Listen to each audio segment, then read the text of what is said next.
Yeah. Well, I wrote it when I wrote it, my business had already failed. We'd been running for 3 or 4 years. It had failed. I was sad. I started the next business because I needed to pay the bills. Just a, simple bootstrapped pay your bills business. Um, and while I was doing that, that's when I got really engaged in London's startup community. We started hosting events. I started hanging out with other entrepreneurs, helping out in co-working spaces, just as much as I could, swapping notes with other founders, trying to talk about what I had done right, what I had done wrong. Rob, how are you? Thank you very much. That's my pleasure to be here. Thank you for having me. What sparked your initial interest in entrepreneurship? Was there any specific moment or experience that ignited your passion for building business in the first place? No, it was more that I was allergic to the idea of getting a job, and startups seemed like the way to remain independent, and they felt very pure to me. I didn't like the idea of bureaucracy. I wanted a direct connection to my results. I wanted to be responsible for what happened to me. So I thought entrepreneurship is very nice. If you do a bad job, you fail. If you do a good job, you get rewarded. And I like that. It seemed like the least bureaucratic way to make a living, and I ended up loving it. I did the scalable startup thing at the beginning. We raised funding from Y Combinator and others. And then since then, I've tried a wide variety of different businesses. Now I'm much more in the bootstrapping world, taking it easy. I've got a young child, so it's more a slower pace. But yeah, I love it. I've, yeah, I don't know, haven't had a real job since I was selling coffees at university. It's always been building some kind of business for myself. You participated in the Y Combinator program. Can you share the key takeaways from this acceleration program? How did it shape your entrepreneurship approach? That was way back in 2007. We were alongside a bunch of great companies. Like we were one of the worst companies in our batch. Some of the good ones were Dropbox, Songkick, Discuss. Really great entrepreneurs. And it's powerful, right? You see how fast people can move, and we were moving fast too. It ended up not working. We hit some of the milestones. We raised the funding. We got the big global customers. Like we had customers like Sony and MTV. It's not like we achieved nothing, but it ultimately didn't work out. But I saw the speed with which some of these others move. Like I remember Ian, one of the founders of Songkick, he'd just succeeded in raising an amazing first round from really great investors, Index Ventures and others over, some of the Europe's best investors. And I talked to him and I was like, "Oh, this is great. Are you gonna relax for a bit? You're gonna take it easy. You've been working so hard." And he goes, "No way. We're gonna work twice as hard now, because now it's even more important. There's even more on the line." Um, so yeah, it's like you learn so much by being around other people, and there's times when you can work harder. There's times when it doesn't help to just slam your head into the wall over and over, and you need to take a step back or shut down the business or try a different strategy. So yeah, it's you learn so much of that from being in it. You try it yourself. You see other people do it. It's great. Steve Blank's work on customer development has been highly influential in the startup world. Did his writings and methodologies impact your thinking and approach to building businesses? I mean, of course, like Steve Blank is the father of all modern startup theory, because his stuff with customer development led directly to lean startup. And even though people are a bit disenfranchised with some of the particular tactical approaches, the stuff that Steve and then Eric figured out, it's the foundation of the whole way we build businesses now. So for me in particular, and with my approach to customer development and the mom test and all of that, yeah, it wouldn't have been possible without Steve's stuff. The way I actually found it was kind of funny. I was we were having trouble closing sales. We my first business, we've got this enterprise software product. We're talking to these big brands, and they keep stringing us along. We're just not closing these deals, right? Even though we've got a great pipeline and all sorts of good leads. And it's me in the sales meetings, and I'm not that comfortable. I'm a programmer. I'm a techie. I don't want to be doing enterprise sales. And so one day I was going in for my board meeting with my investors, and we go to this fancy place in London. It's all glass, and anyway, I'm sitting there, and at a certain point in the meeting, the my investor Saul, he goes, "Have you read this book? Four Steps to the Epiphany, Steve's book." And I go, "Oh no, I'm super busy. I can't. I got all this stuff to do." And he looks at his watch. He goes, "We've got an hour for this meeting, right?" And I go, "Yeah." And he goes, "Okay, start reading." And he puts the book down in front of me and he leaves. And I was like, wow, this must be an important book. And I started reading it and I was like, yeah, this is the answer to so many of the questions I've been having, so many of the problems. And it helped so much. It gave us the map. I still found it difficult to actually put into practice. Like some of the hands-on skills I didn't have. Steve sounds like he's good with people. He understood the sales process, right? I didn't have that. And so my book is really just saying like, yeah, Steve's right. But if you're as clueless as I am, if you're a techie who doesn't know how to do sales, if you're not sure what's actually going on when you're in the room, then like, here's how to do that part of it. How to ask the right questions in the right way. So mine's like the tactical guide, whereas, Steve's is the strategic map that we're all trying to follow. In 2013, 11 years ago, you write the mom test. Was it your first book? Could you Yes. also guide the process of writing and publishing the book? Yeah. Well, I wrote it when I wrote it. My business had already failed. We'd been running for 3 or 4 years. It had failed. I was sad. I started the next business because I needed to pay the bills. Just a simple bootstrapped pay your bills business. Um, and while I was doing that, that's when I got really engaged in London's startup community. We started hosting events. I started hanging out with other entrepreneurs, helping out in co-working spaces, just as much as I could, swapping notes with other founders, trying to talk about what I had done right, what I had done wrong, why it didn't work. And it was during that time that my experiences with trying to talk to customers started to click into a bit more of a framework. That's where I started to think about it as the mom test and not just like, I'm trying to close deals. And thanks to that year, I kind of then understood it. And I talked to enough other entrepreneurs, helping them out and talking them through what I'd learned, that I knew it worked. I knew it worked for me because by the end of the business, even though the business failed, that part was figured out. Our sales meetings were going really well. It was like, I was like, yes, it works. But, by then we'd just move too slow.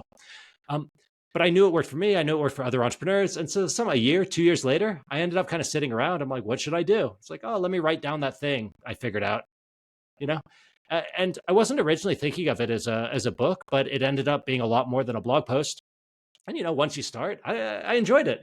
I'd never really written something like that before. I'd been doing some blogging, but I was like, hey, this is fun. I'm enjoying it. It's a product, right? It's solving a problem for a user. Like I want to test it. I've got beta readers. Is it working? Where do they get confused? Where do they give up? So I just saw it like a different kind of product, and I tested it that way, and it didn't launch to any big results. It was small, but some of the startup accelerators and mentors started using it. They started recommending it to other entrepreneurs, and it grew like that. It turned out it was useful. It was a useful book. So it kind of grew through recommendations and word of mouth. And now it's sold, I don't know, 250,000 copies. They teach it at all the big universities. They use it at most accelerators. So, it's ended up being really successful, but not because I did anything super smart with the marketing. I just tried to make it useful like any other product. Did you also implement the mom test while writing this book? So everybody asks me this. So the mom test is it's not a religion. You don't have to do it, right? It's a tool which is useful in certain contexts and certain situations. And that situation, like what it is it's a casual way to figure out what your customers care about. That's it, right? So you've got your formal surveys and your formal interviews and user testing and analytics, and there's a whole bunch of different ways to learn from customers. The mom test is like, how do you do it when it's just a coffee chat? Or how do you do it when you don't even have a product yet? Or it's a very first sales meeting and they're being polite, but you want to know if they care enough to really spend money and effort on this. It's like those sorts of questions. It's like, do they even care in the first place? Are notoriously hard to figure out because there's a lot of biases and politeness and false statements and false interest. And it's a nightmare. So like for that situation, the mom test is the tool. But when you're writing a book, you don't get that. Yeah, if you say, hey, I've got a book idea, don't you think it's great? People are going to go, yeah, it sounds awesome. Can't wait to read it. Of course they're lying, right? Yeah, that's like classic, classic false compliments. But the way you learn about a book is through beta readers or by pretending to be the book and delivering the book's knowledge as a coaching conversation, which I had done a lot of. Like before I ever wrote the book, I had acted as the book. I had become the book. It's like what a concierge MVP is to software. A coaching conversation is to a book. You go, okay, like this book is going to help this person solve this problem. I should be able to do that myself. If I can't help this person solve that problem, then the book won't either. I don't need to write the book, right? Like if they won't take me seriously face to face, they're not going to take the book seriously. So I did coaching conversations and I do beta reading. And with beta reading, I want strangers and I want to see where they give up. I want to see where they get bored. I want to see where they're confused. I'm not trying to force them to read the thing. So that's the same concept as the mom test. You're not trying to force people to give you compliments. You're trying to You're trying to see their disinterest. The disinterest is the data. When they go, it's okay, the sales instinct is to try to convince them. But the learning to learn, you go, oh, it doesn't seem like this matters that much to you. Does it? Like, and they go, no, actually, yeah, no, it's not that big of a deal. He goes, oh yeah, you're probably already dealing. You almost like talk them out of it. You want to find out why they don't care, because then you can redirect. So I'm not having like mom test conversations, but I'm using a lot of the same concepts. The disinterest is the data. I want to see where they abandon. I'm not trying to get the compliments. I'm very wary about compliments. That sort of thing. Use the tools that are appropriate for the task at hand. Could you describe the beta readers and what do they do in this process, and how do you provide their tools? Yeah, so this is kind of what my current business is about, is we're supporting authors, and our software helps with beta reading because there wasn't good software. The way I did it for my previous books before we built the software is we used something like Google Docs, and you ask people to comment as they're going along with basically what's in their head. Not everyone does, but they go, oh, I notice I'm starting to skip ahead, or like this doesn't make any sense to me, or like, oh, like I feel like you're being insulting in your tone right now. If you can get a few people to just narrate what they're thinking to you in the comments, you get a really nice view of the reader experience. Our software tries to make this easier, so you get more reactions and a better view of it. And then you look for where people just stop commenting. That's where they've stopped reading. And what an inexperienced author, just like an inexperienced entrepreneur, will do is they will try to convince people to continue. They'll say, hey, like, you're almost done. You're halfway there. Please go read the rest. I want your comments. I want your feedback. But then they go into it, and now they're not reading it because they want to read it. They're reading it to do you a favor, And so all you've done is you've biased your own data, and you've created a lot of compliments. So my whole current business, it's all at usefulbooks.com. But like, I've got a book that talks about this process. We built the software. We've got a little community of other authors who are trying to put this more iterative, product-driven approach to work with their own books. Yeah, it works really well. And when you do it, like, the books succeed. It's not that complicated. Like, most books are never tested with real readers. It's crazy. Can you imagine launching software without ever testing it with real users? Like, that's like what they did in 1999, and we know how that worked. Using your tool is a great option for writers and authors. Making small blog posts and writing part by part the book may be the second choice. Truthfully, I don't think it's the best tool for reviewing a blog post or an essay, because the sort of thing you're looking for is different. Like a blog post or an essay, like, you can't, like, how do I explain this? It like Paul Graham, gets all of his essays reviewed by other smart people. And what he's looking for is like, is this logically consistent? Is there a loophole? Have I missed something? Have I made a mistake?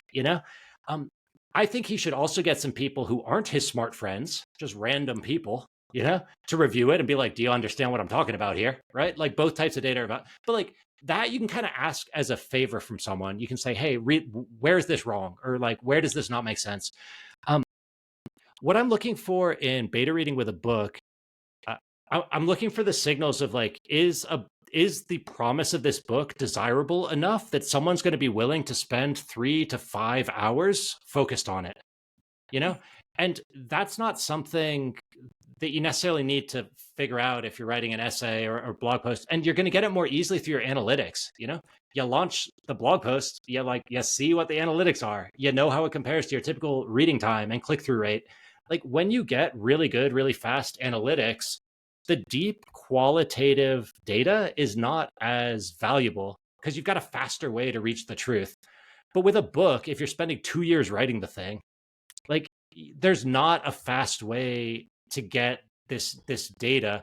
And if you release the chapters as blog posts, for example, which some people do through writing in public, which I hugely support, I think it's very beneficial, especially because you can find interested readers who then want to get more involved as beta readers. So for me, the way I use writing in public is like, I'm putting out little snippets to bring people into my orbit, and they become a part of my community, my fan base, my super evangelists, my customer development committee, my beta readers. But it's a different type of feedback. It's like, it's a 3-hour manuscript or a 5-hour manuscript. Like, where do they get bored? That's like abandonment of such critical data. It's just different. So I don't know. Maybe it would work for a blog post. Some people do use it for that, but personally, I think it's overkill. I think there's easier ways. Just look at your analytics. How do you find the beta readers, and how many beta readers do you need to get the feedbacks from the first draft of your book?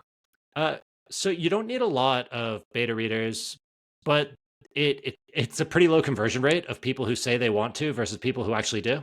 So I found that about a quarter of the people who say they want to be beta readers will actually get really involved and leave a lot of feedback. Half of them don't open the manuscript, and then half of them leave like one comment before leaving. But that's okay, because you don't need a lot. I try to get 4 is enough for an early round who are really engaged. So that might mean, or 5. So that might mean inviting 12 or 20, something like that, to get the 4 or 5 who are really engaged. And that doesn't tell you every problem in the book. But what it does is it tells you the next problem in the book, because it'll show you the point where everyone's getting confused or bored or giving up. And then the rest of the book doesn't matter because you need to go fix that issue. And if it's in like chapter 2 and everyone abandoned after chapter 2, that's great. You don't need 1,000 more beta readers right now. You need to fix what's going wrong in chapter 2. And once people aren't abandoning there, they'll reach the next problem, which is maybe in chapter 4. And you go, okay, what's happening here? So I work through that. So for me, I do lots of iterations with small groups of beta readers, and each one is just intended to find the next book killing problem. And, so I do that. You can start with a partial manuscript. The book I'm working on now about outcome-oriented communities, I started when it was only 10,000 words, a couple of chapters. And I'm like, okay. And then I also had a kind of almost customer development community of people who were reading the book and trying to put it into practice and giving me everyday feedback. And I would give them new ideas. And it was a mix of coaching, beta reading, customer development, community. I was learning so much. It was really fun. I ended up not finishing the book because my son was born and I got way too busy with that. But I'm starting to get back to it now. But yeah, it's like you want to be learning. That's the goal, like learning. You don't want to spend a year building software in secret. You don't want to spend a year writing a book in secret. You want to find some way throughout that process to be bringing in learning from your users. And, whether it's software users or readers, you need that. That's the only way to build a good product, I think. How do you find these beta readers? Because if they are friends of yours, that may be also the problem of the mom test. Yeah. They may not be harsh to you or not giving the real sincere feedbacks, or they may not upset you and finish the book. And is it random, or do you segment them for each book? For example, the mom test and the other books are completely different topics. Yeah. So it's okay to use friends if the friends actually want the benefit of the product. So like with the mom test, the idea is that you phrase the questions in a way that even your mom can't lie to you, because you're not asking for opinions about your idea. You're asking for facts about their life. So the way that works in the mom test is, instead of saying, here's my idea, what do you think? You say, hey, how did you deal with this last time? Talk me through what happens when you encounter this issue. You're asking for stories about their life, and then you draw your own conclusions about what that means for your product. The same basic concept applies to beta readers and books. So if I say, hey, what do you think of my book? Then of course it matters if they're friends, because friends are going to say nice things or mean things. I don't know, depends, but it's not helpful either way. But if I have a friend who has a problem, so right now I'm writing about outcome-oriented communities. I had a friend who was trying to switch from a video course business to a community-led business. This friend really urgently was trying to figure it out. They were reading other books. They were watching videos. They wanted to know the answer. I said, hey, I'm working on a thing about this. It's a mess. If you want, I can send it to you. But the deal is, you got to tell me what you try to do afterwards and how it works. And they're like, okay, great. I sent it to them. They left a ton of comments. This is confusing. I'm going to try this. I don't get this. I already heard this. I don't believe this. I'm like, okay, that's useful. Like, that's not them saying, oh, you're so smart, Rob. That's them just describing their emotional experience as they go. It's stories about their life. And then a week later, they email me and they say, hey, I tried it. This is what I did. And this is what happened. And I'm like, yes, right? There's no bias in that, because it's facts about their life. But what's important here is that it's someone who actually has the problem. If I went to a random friend and I said, hey, you're my random friend, you're smart, can you read this manuscript? Like, if they wouldn't have bought the book and read it, then their feedback doesn't help me, and it can only hurt me. And the same is true with products. Like, entrepreneurs asking other entrepreneurs for feedback, like, yeah, sure. Like, they might see some opportunities to improve the user experience or clarify the value proposition, but they're not going to be able to tell you if it's desirable in the first place because they don't have the problem. Like, you need to learn from people who have the problem. Like, so that's the only requirement. Like, and so what I typically do is I start with people who I know who have the problem. I email them and I go, hey, I remember a year ago you were trying to do this. Are you still trying to do that? And if they go, yeah, I go, hey, well, try this. And then I look to see what happens. And a week later, I'm like, did you do it? What happened?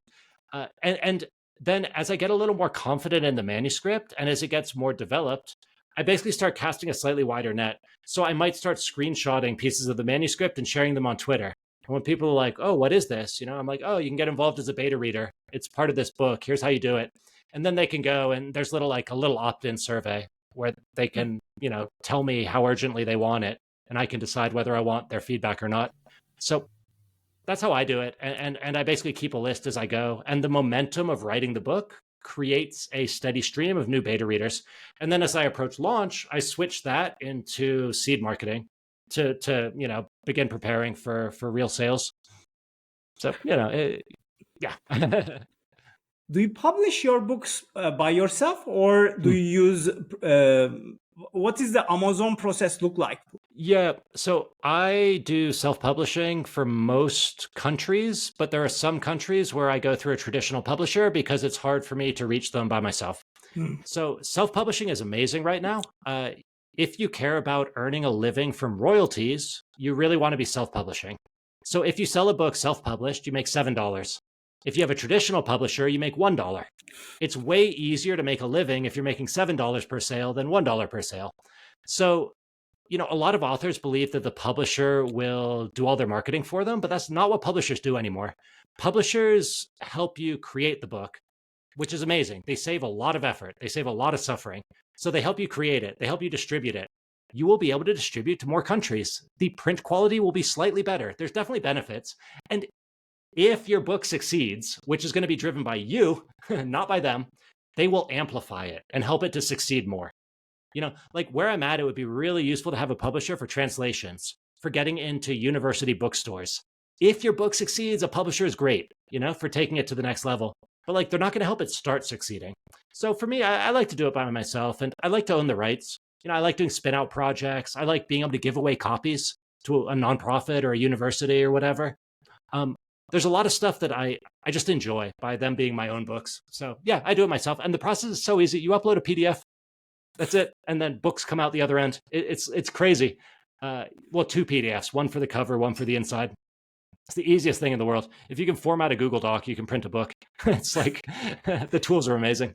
Back to the funding and venture capital. What are your thoughts about bootstrapping versus seeking external funding for startups? How can entrepreneurs determine the best approach for their specific ventures? So the way I think about VC and venture capital and all that stuff now is it's a single decision. It looks like a single decision. Do we raise money or not?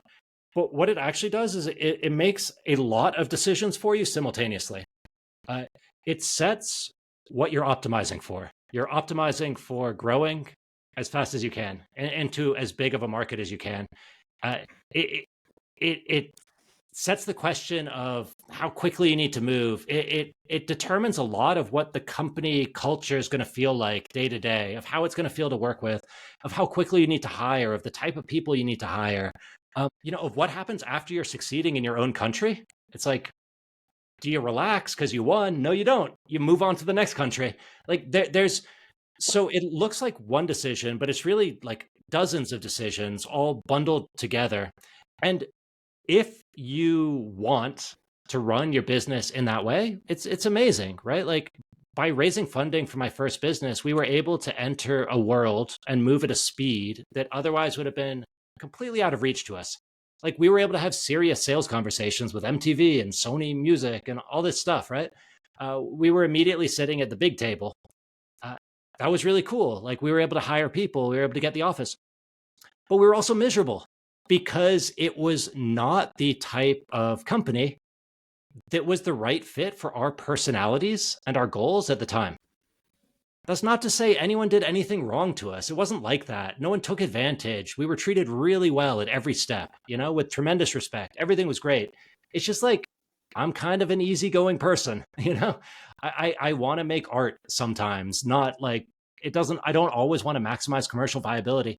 And what happened for us is we should have been running like a commercial art studio, for example, making weird, quirky software that kind of broke even and was like a little experimental and whatever. And like eventually, maybe one of them that was the right fit for the personality of our founding team.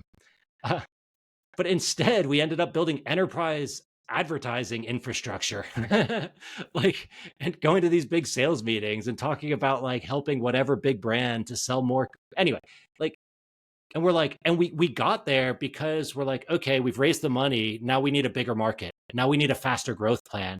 And we kept making these little choices that ended up taking us in a certain direction, which all made total sense. It was our own choosing, but it's like, we got there. And 4 years later, we're like, why did we do this? So I'm still fine. I can imagine situations where I would raise funding again in the future. It's like I advise entrepreneurs who raise funding, and for them, it's perfect. It's the only way to get at what they want. But like for the type of life I want right now, I'm staying well away from it, And I've got co-founders who agree. Like none of us are in a hurry. Our business is going slow because we're having to do it all ourselves, and we all have kids. Like, we're all like half time. Like, but we knew that was where our lives were at and what we wanted. We're like, yeah, it's fine with it. And, it's like, all right, now it's profitable. It's growing. We're in a good place. We took our time. That's what I feel. Then again, that's what everyone said to me when I was starting out. They're like, be careful. VC is a very dangerous tool. It's rocket fuel, like you can't stop it once you start it. I'm like, yeah. I want to go big. Give me the $1 billion. Like, let's go. It's to the moon. So I don't know. I can say all this, but maybe it's just because now I'm 40 and then I was 25. And, when you're 25, the world looks different. So Do you also angel invest or mentor? No, I've done a couple investments and I just don't like it. I've decided to stop because I just don't like email. I want as little email in my life as possible. Like, and you can't invest without having a bunch of emails, emails with lawyers, emails with, middle of the night emergencies. I'm like, man, the way I'm happiest as a creator, and I've realized I am a creator. Like I like building product. I like designing. I like solving strategic problems. I like figuring stuff out. But I'm happiest when I have large, undisturbed blocks of time to wrestle with a creative problem, book, software, whatever. And so I'm terrible at email, but like I'm terrible at email because I'm good at deep creative work. And I don't think it's possible for me to do both. Like if I keep up with my email, I don't create. And then a year goes by and I'm like, I'm at inbox 0, but I haven't written a book. It's like, and if I have to choose between them, I'm gonna choose the creative work. I don't know. It's what makes me happy. So yeah, I did that. I did a little bit of mentoring as well, taking advisory roles and stuff like that. And again, I just don't think it's my best strength or where I'm happiest. I prefer to put my knowledge into a book or a product or something, and then put it out in the world and let people take it. I don't want to control it. It's out there in the world for other people to use. Like that, but that's just me. How do you allocate the creative time for yourself in the family? So what I do right now is I have 3 or 4 hours in the morning to work. I leave the house. I go to my little office. So where I am in Spain, the economy is just terrible. So there was this lovely cafe, the only cafe in the area. I live in the mountains. There's 30 people in my town. And so 10 kilometers away is the only cafe, and it was going out of business. And so I talked to the owner, Susanna, and I asked her if I could just rent the whole cafe, instead of going out of business. So now they just left it. It's just like a cafe, but there's no one else in it. And that's my office. So I drive down the hill, 10 kilometers on my mountain bike or my motorcycle. I get to my little cafe. It's like this beautiful mountain drive. It clears my head. I settle down, and then I have like 3 hours to just focus. There's no one else there. There's no distractions. I have a home office. That's where I am now, but it's like home office is still pretty distracting when you got a little kid. Stuff comes up and the dog and a cat and like there's life. The laundry machine's beeping. So I get out of the house. I do that. Then I come back. We have lunch together. We cook. We hang out. Then after lunch, I take an hour for either a meeting or a podcast, what we're doing now. Or if I don't have something like this, I do a bit of email or I catch up on my finances or I talk to the lawyers or whatever else. So that's how I divide it. My creative time's in the morning, out of the house, and then I just do an hour of all the admin junk after lunch. That is not a scalable startup schedule. When I was doing scalable startups, it was 12 hours a day. It's like intense and all day at meetings, then all night trying to work. And that's a mess. But like, I think everyone doing scalable startups knows that you're burning it at both ends, and it's a little bit unsustainable because you're trying to get somewhere in a hurry. Now I'm trying to live at a slightly more sustainable pace, do my creative work, keep up with email. That's enough. Do you have Inbox Zero, and what productivity tools do you use? I do not, no. But I do now. So I'm ADHD also. So keeping up with email and stuff is just a nightmare for me. It's like, and I get so mad at it because if I keep up with email, then I'm mad at myself and I'm like, oh, my book or my software, my product, my business. Like I have a really hard time balancing it. So it's an ongoing tension for me. And where I'm trying to get to for email is I basically don't want to be late on my taxes. If there's an emergency, I want to know about it and be able to act. So I run my email process with that goal in mind. I'm not trying to deal with everything immediately, and I'm not even trying to deal with everything. I'm just trying to make sure there's not a landmine or like, something explosive in there. Because, I'm sick of like finding an email 6 months later from my accountants being like, so you're going to pay your taxes this year? I don't like that. That's stressful. So, but I check it a couple times a week and I just look for the most important and I reply to the 2 or 3 most important emails and I kind of let everything else sit there. And that's my process. The tool I really like is called Spike. It's an email client. And the genius thing they do is they don't arrange the email by threads. They arrange the email by people. So if you send me, like, if we've communicated over the years and I've got emails from you about this podcast and there's some business question and some suggestion, like all this stuff, it collapses it into a single person. And for my brain, that just works so much more easily, I'm like, oh yeah, those are the other things we talked about. It's like, great. And my accountants are so annoying. They send me 50 email threads about the same issue and it just collapses them. And then I look at it, I'm like, okay, I'm caught up, get rid of it. And with one click, I've deleted 50 email threads, It's like, so for me, that's amazing. It really was. I don't believe in magic tools, but for me, Spike email actually was a magic tool. It helped me deal with it just so much better. It's like WhatsApp, I think. Yeah. It makes stuff look like a chat thread and it organizes it by person. It's really nice. For me, at least, it really reduced my emotional, like, I don't know, my stress, my anxiety, my overwhelm with email. There are now many tools with AI. Do you use some of them? I don't use any AI tools. I don't think. Is that true? Well, sometimes I use the AI art stuff to draw a pretty picture or to do some concept art or to, something like that. Like I was working on a card game and I used the AI stuff to make card illustrations. I don't use them for writing or for to-do lists or for thinking or for anything like that. I think it's a little, I use them for coding.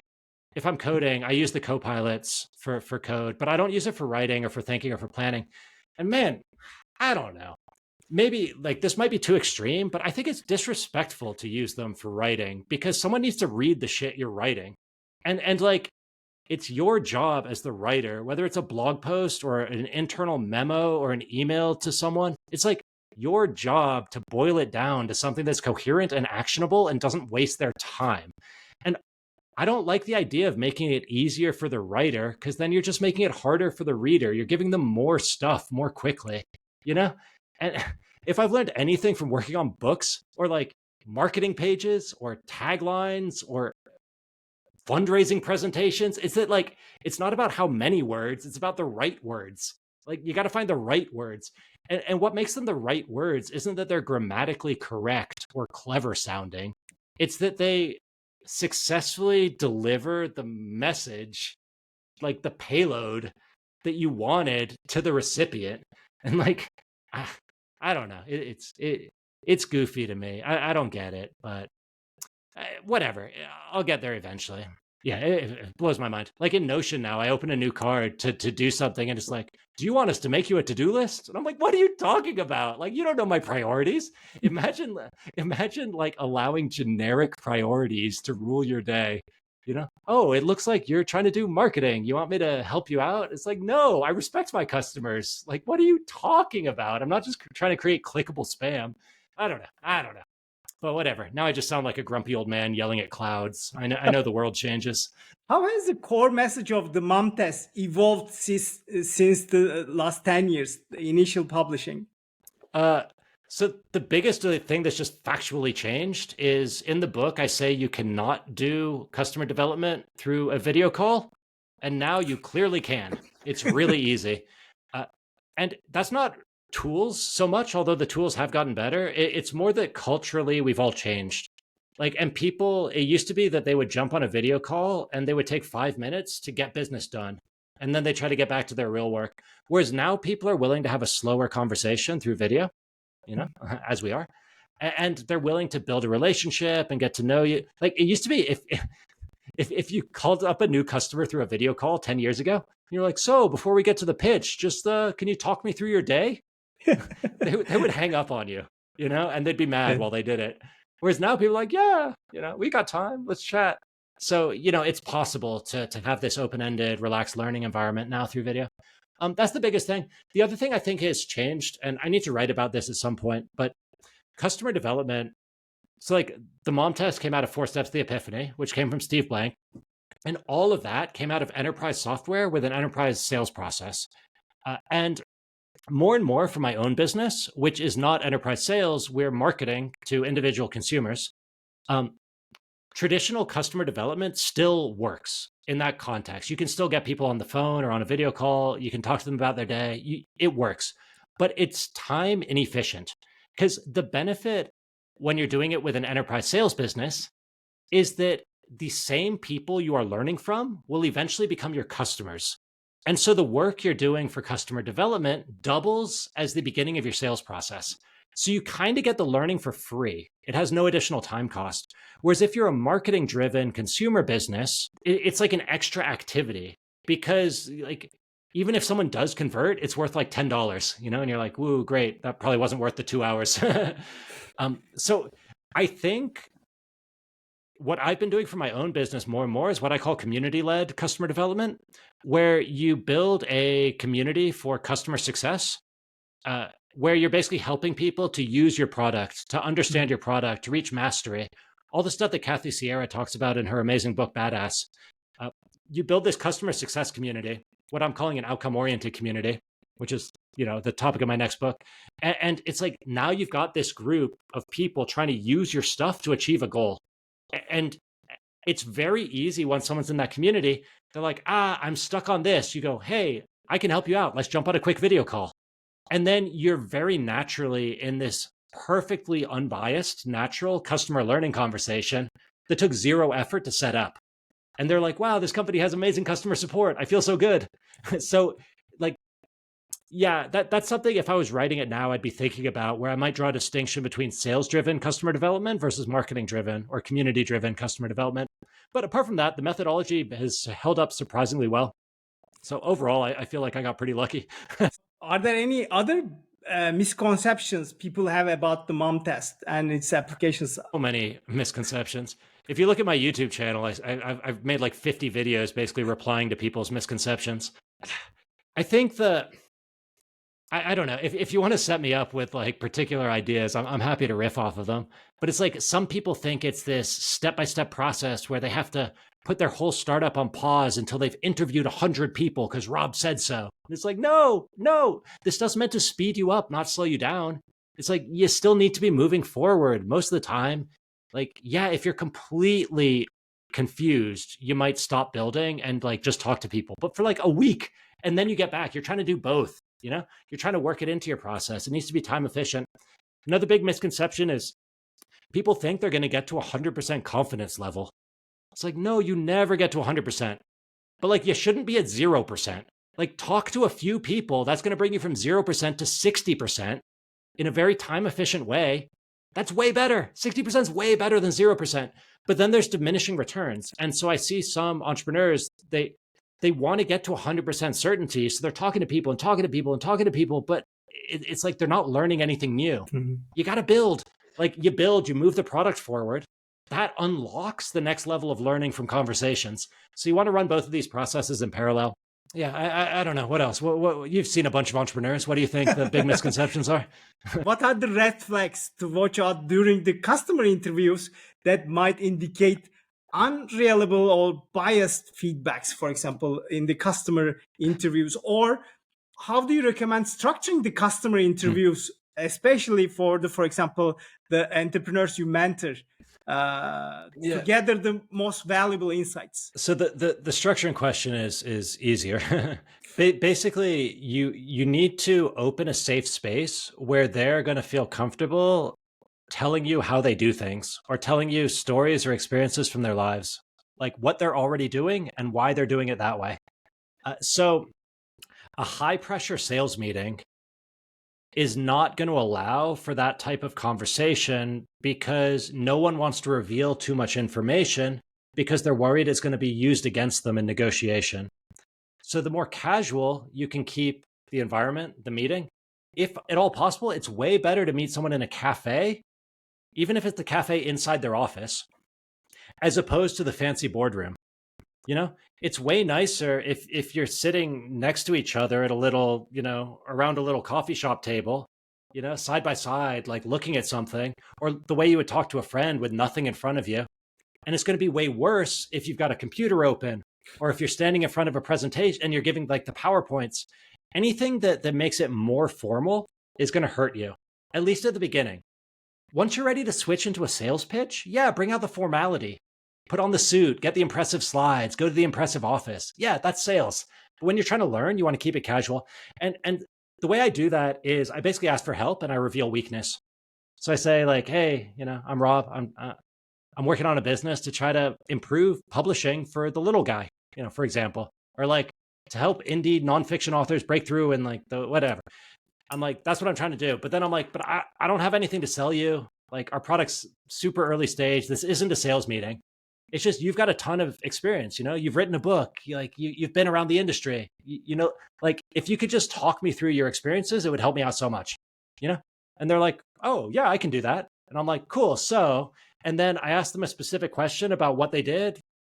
Why they did it that way, how it went, what else they've seen.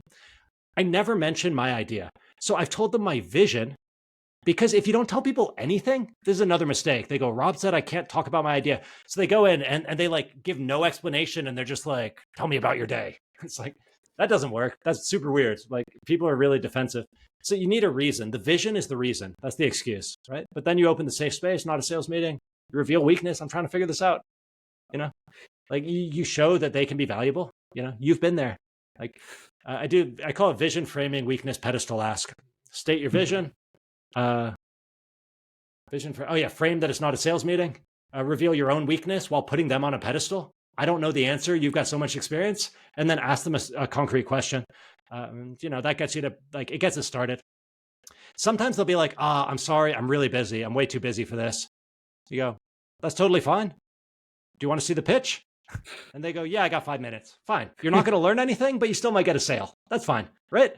Like respect people's time. You don't want to force people into these conversations. You want to find the people who are up for them. And a surprisingly large number of people are willing to have this conversation because people want to help entrepreneurs and they want their experiences to be useful.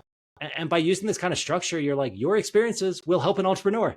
I'm not going to try to trick you. I'm not trying to sell anything. So that's what I use. How do you evaluate the data? Also, there are three types of misleading data: the compliments, fluff, and ideas, I think. And how do you handle them effectively? So you asked for like warning signs of when a That's right. conversation is going off That's the rail and right. getting biased. Yeah. And these are the warning signs. So if someone starts complimenting me, it's such a cool idea. It's going to be really successful. Why hasn't anyone done anything like this before? It's so cool. That flips a little warning sign in my head. And I go, whoops, I screwed up. Something I said earlier kicked off this stream of compliments. Like I revealed my ego. I started pitching my product. I did something that shifted the conversation away from that person's life and onto my product. And once it's on my product, they want to be friendly. So, and that's what the compliments are the warning sign. I'm like, this is happening. And then to deal with it, you just redirect onto their life. People do not like being interrupted. However, the details matter. People don't like being interrupted if you interrupt them and talk about yourself. So if someone's talking and you go, oh, that reminds me of my product, or oh, that reminds me of this thing I experienced, people hate that. But if you interrupt someone and then you immediately redirect it back onto them with another question, they're very happy. You go, hey, super sorry to jump in. You were saying something a second ago I was really interested in. Would you tell me more about how you blank? That's it. You just like cut off the stream of compliments, but then you redirect it to another question about their life. And they go, oh yeah, okay. And then boom, they're still talking about themselves. They're really happy. So it's more of a nudge than an interruption. I do that. For the other stuff, fluff is like fluff comes a bit more during a sales meeting, and it's like hypotheticals. It's like, oh, I would definitely use a product that did this. I might, I think I would, people definitely would. All this future hypothetical guessing stuff, just bring it back to the past. Oh yeah, like when's the last time you did? Like what did you do last time this happened? Which other products have you looked into or tried to deal with this? And they go, oh, actually, I've never tried to deal with it. I don't actually care that much. Or they go, oh my gosh, I've tried everything. I've tried this, I've tried this, I've tried this, I've tried this. I must have spent 10 grand on this in the last year. And you go, aha. So like you make the hypotheticals concrete, you make the fluff concrete by bringing it back to what they did last time. And opinions, you go, oh, great idea. Thank you. You write it down, you stay polite, then you ignore it because it's just an opinion. There should be hard questions, and how entrepreneurs overcome this fear of receiving the negative feedback, especially during the customer conversations and interviews. Yeah. So hard questions come in two forms. One is when you're actually asking for money or you're asking for advancement. It's like, so do you want to buy the thing? That's hard, especially if you don't have sales experience or if it's a big amount of money that makes you nervous that you're asking for. Like that's just something you got to get over. And the way I would do that one is I like to use like a piece of paper for my notes, understandable. And in my preparation for that, I write 3 learning goals. So like 3 major topics I'm trying to learn about. And then down at the bottom, I put a little checkbox, an empty checkbox with like a symbol or like a little cryptic note to myself. And basically the 3 learning goals are my conversation topics that I need to get through. It's not like 50 questions. It's 3 topics. Like I want to learn about the legals, the budgets, and why they haven't already solved this problem. For example, those might be my learning goals for a meeting. So that keeps me on track, but it still gives me flexibility to stay natural. And then my little checkbox is basically, if this conversation goes really well, I am going to ask for this. And at the end of the meeting, I've either checked it off or I haven't, because like, and for me, that was enough because I'm like, I've already decided what I'm going to ask for if it goes well. And it's like, that was enough. And I'm like, all right, you want to give me 20 grand? Or whatever I needed to ask for. And you get better at that as you practice, but you have to force yourself to practice. The other type of hard question is when it's information that threatens your business or threatens to make the conversation awkward. So when you're in a sales meeting, it's like, or a customer meeting, like they're high energy, they're having fun, you're having fun, everyone's friendly. It kind of hurts to sacrifice that dynamic. And there's some questions that are going to change the mood. Or there's questions that you're worried that they're going to like give you an answer that kills your business somehow. Like, for example, I might be talking to someone and I'm trying to understand their problems. Like, let's say that I've got my beta reading software, and I'm talking and I'm hopeful that it can be used by a publisher for thousands of authors. And I'm like, oh, this would be worth so much money. This would open up a whole new market for us. Or I'm talking to a university and I'm like, oh, all of their professors and PhDs can use this for their dissertations. I'm like excited. It's an important conversation. I'm very hopeful. If it goes well, great things happen for my business. But then as we're talking, I like start suspecting that like maybe they don't care that much, or maybe they don't have budget, but it's going well. They're being supportive. It's friendly. The hard question might be like, hey, this is going to sound kind of weird, but it seems like you guys don't really need this. It seems like you've got good enough tools already. Like, why would you pay for this? This is the hard question. It's a hard question, but that's what you need to know. Like, and they're either going to go, yeah, truthfully, it's super cool, but like, we're not going to pay for software for our PhD students. They just use Google Docs, or we make our professors buy their own stuff. they might buy it, but we're never going to buy it for them. And you're like, but that's great information. You don't need to waste your time running down, like that's a dead lead, or you can find a way around it and like change something to make it work. But what happens sometimes, which is amazing, is they start to argue on your behalf. And they go, oh no, you don't understand why this matters so much to us. This is important because of this. And they start pitching your own product back to you. And you're like, that's why they care. And then you go home and you change your website and you're like, this is why it matters to you, and that becomes your value proposition, or it opens up that customer segment. So those are the scary questions. It's like asking for a yes, no commitment, like money, or like, something that changes the mood, or something that they might say, yeah, actually, we don't actually care. But all of those are the most important questions. So not every question is that dramatic or existential, but I always try to find a way to ask at least one of them in the conversation, just to keep myself honest. It's like, do something you're scared of in each conversation, not just to cause a scene, but learn something that matters. Is it possible to apply the mom test before the building the product or the MVP? Yeah, there's two different stages to your learning. Steve Blank calls it discovery and validation. I call it learn and confirm. You could just as easily call it pre-product and post-product, or problem and product, whatever. So the first piece, the learn piece or discovery, is basically, does this customer even care? Do they have the problem? What are they already doing and why? Does it matter to them? Are they motivated enough to change their behavior to solve this thing? Like, there's loads of stuff we complain about that we're not actually motivated enough to solve, right?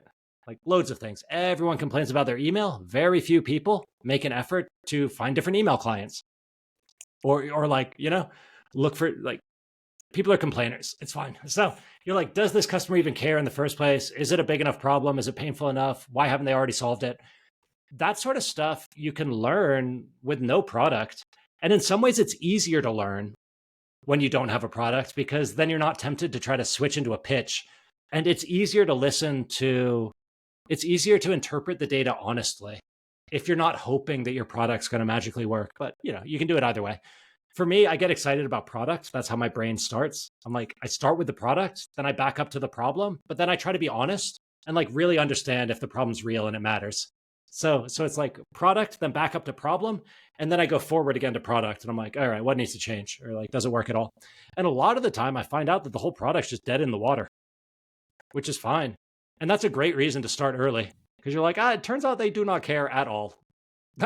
Okay, don't need to build that, at least not for that customer in that way, right? Like, you don't give up after one piece of bad news, but hey, like if you can't find anyone who cares, that says something. So yeah, you can definitely learn that. But then what you can't learn is whether your particular solution is going to be correct or good enough.